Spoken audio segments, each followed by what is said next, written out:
All right, fellas, let's get right into it. So today I wanted to talk about what a lot of people struggle with: semen retention. A lot of people struggle with that. But I'm going to tell you where that comes from, right? Because it comes from mostly a lack of discipline. All right. Because in reality, when you start really locking in on yourself, you start locking in on your journey, you start becoming more disciplined, you will find it easier to delay gratification in multiple areas of your life. For example, when you start tracking calories, it's going to be easier for you to start tracking your spending, right? It's very uncomfortable to track calories and be honest with yourself and be like, damn, the reason I was fat is because I was having those extra cookies at night, because I was having that extra ice cream at night, right? Same thing when it comes to saving. Like, the reason I don't have 10K saved up is because I keep spending 150 a week on Chick-fil-A, even though I buy groceries at Target. You see what I'm saying? Or I'm just buying a bunch of shit that I don't even cook at Publix. You know what I mean? Shit like that. That's what happens, right? So when you become disciplined, you start to control all aspects of your life. That's why they say discipline is freedom. But when I went to, one of the things is, before I went to Thailand, I started getting into the Buddhist mindset about just controlling what you can, right? Because at the end of the day, like, a lot of people will think certain things about you, right? If you try to live your life for others, you'll make sure that everyone is happy except yourself. That's number one. But everything that people think about you, what people say to you, it only matters if you give energy to it, right? Because if someone says something about you, like, you're a loser. If someone calls Tom Brady a loser, it's like, okay, cool. I mean, I won 7 Super Bowls and I did everything I said I would, and I surpassed my goals. Like, that's what he's thinking. You see what I'm saying? But if he's like, oh my God, I'm a loser, and he starts thinking like that, then he'll start acting like that, right? So things only have power if you give power to it. You see what I'm saying? Like, that's how it is at the end of the day. But back to the semen retention stuff, like, the root of all suffering is desire, right? When you control desires, you control your life. However, if you don't, then desires will control your life, right? So for example, a lot of people out here, it's like, oh my God, I have all my food has to taste good. I want some Wingstop. I'm craving Wingstop. So, they're desiring a good meal. They're giving into the delayed gratification. Or they'll be like, yo, man, I got to bust a nut before I go to sleep, man. And they're getting those instant dopamine hits constantly, consistently. And then it becomes a habit. And they're literally spending their entire life chasing desires. So they have no control over their lives, right? Because their desires control them. Like, how many of you guys know, let's just say an alcoholic, right? An alcoholic has to drink alcohol every single day. Like, it gets to a point where their body actually depends on it. Literally, a cigarette smoker.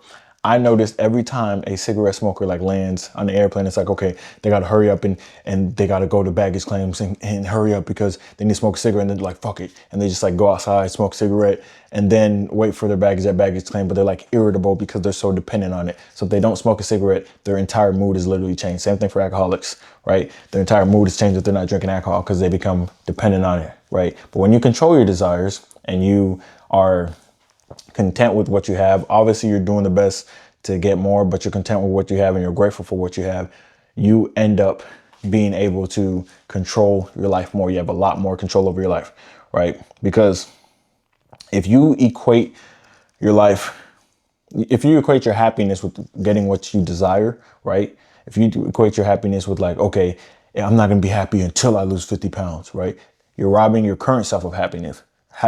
If you say, you know what, I'm not going to be happy until, I get to 10% body fat, and you're 30%, that means from 30 to 10%, you're going to be depressed, which is not going to be sustainable, which means you won't even get to 10%. You see what I'm saying? So you got to be grateful for where you are. You got to be aware of where you are as well. So when it comes to the semen retention stuff, yes, it's super important to semen retain, obviously, but it's good in general to control all your desires. It just goes across the board. The reason I don't specifically talk about semen retention, because I know a lot of people are always like, oh my God, it's a superpower.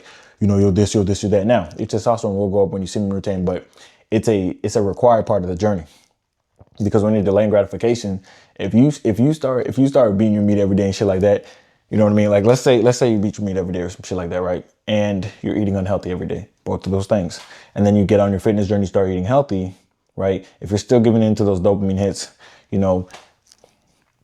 from watching flicks and stuff like that, then guess what's going to happen? It's going to end up going to other aspects of your life, because how you do anything is how you do everything, right? So when you're locked in on the fitness journey, you should be locked in on semen retention. You just should. All right. It's something that you need to be doing, but also that energy, that ambition is going to get, what do they call it? They call it I forgot what they call it. Sexual transmutation, right? So that energy is going to get, released in different ways through creativity, through ambition, because that's what your seed is, right? So you're going to be more ambitious. So a lot of you guys who lack ambitiousness or ambition, a lot of you guys that lack ambition, consistency, discipline, drive, all of that stuff is because you're constantly just busting all over yourself. You feel me?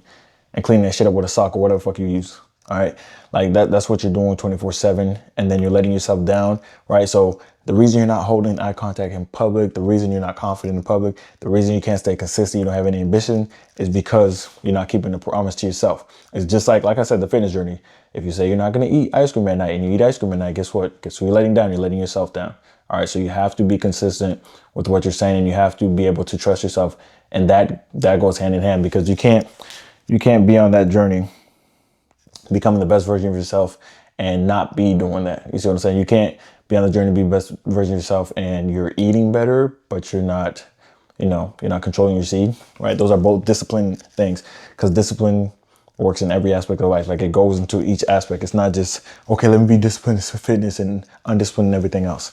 That's not going to lead to a good life, all right? And that's what Body Game is. It's about applying the principles of fitness to every aspect of life, including fitness, relationships, everything. All right. Because a lot of you guys will try to apply it to just one area of life, and then you'll be like, yeah, that's all I need. I just need to get fit. And then it's hard to stay consistent in other areas because you're inconsistent, right? You're inconsistent. When you're the most disciplined, lean version of yourself, one of those things that you'll notice, and you'll notice with lean people, is that, guess what? They're controlling their seed as well, because self-control is the reason people are able to control their seed, right? But also, it is the reason that people are able to get lean, because they have more self-control than others, or they practice, getting their discipline up, and their self-control ends up being better than other people. But like I said, the root of all suffering is literally desire. And it's interesting because I see so many people, life's like ruined, or they're all stressed out because of chicks. Like, people can't even go out to the club and have a good time. Like me and my boy, we could go like a bar or some shit, have a good time. But everybody else, they got to be like, man, if I don't get a chick, I'm not gonna have a good time. That's a lot of stress and pressure to put on yourself. All right, that's a lot of stress and pressure to put on yourself. Like, you're not gonna have a good time unless you get a chick.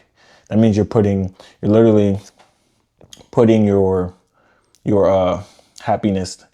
Like I said, you're basing your happiness off a certain outcome. You're not outcome independent. And when you're not outcome independent, you look desperate, you act desperate, which makes it less likely that you even get a chick. And then the person who's, outcome independent usually ends up getting a chick because their energy is different, right? But yeah, I could go out with my boys, we could have a good time, eat some food, relax, chill, and have a good time. Like, literally just chill, right? Versus someone else is like, yo, if I don't get a chick, it's gonna be a horrible time, depending their happiness on something else, right? So it's very, very important that you realize that you need to be more consistent, obviously, but holding your seed is part of self-control. It's one of those things. So while you're on your journey, you should be doing multiple things besides locking in on nutrition and being more controlled with your nutrition and aware of your nutrition. Be aware of your habits, like sleep, not being on your phone late, not beating your meat, obviously, staying consistent in the gym, obviously, those things right there. And then controlling your attitude and your mood, right? These are all of this, like the entire fitness journey, just goes right back to Buddhist principles, bro. Controlling what you can. That's all it is. All right. Just controlling what you can. All right. I'm not a monk, obviously, but that's what you need to focus on. A lot of people are always trying to do specific things or do too much. If you just focus on what you can, you'll get further than everybody else, period. All right. So once again, remember, if you're suffering, right, or if you're struggling, the root of most of your struggles and suffering is just desire. So control your desires and you'll control your life.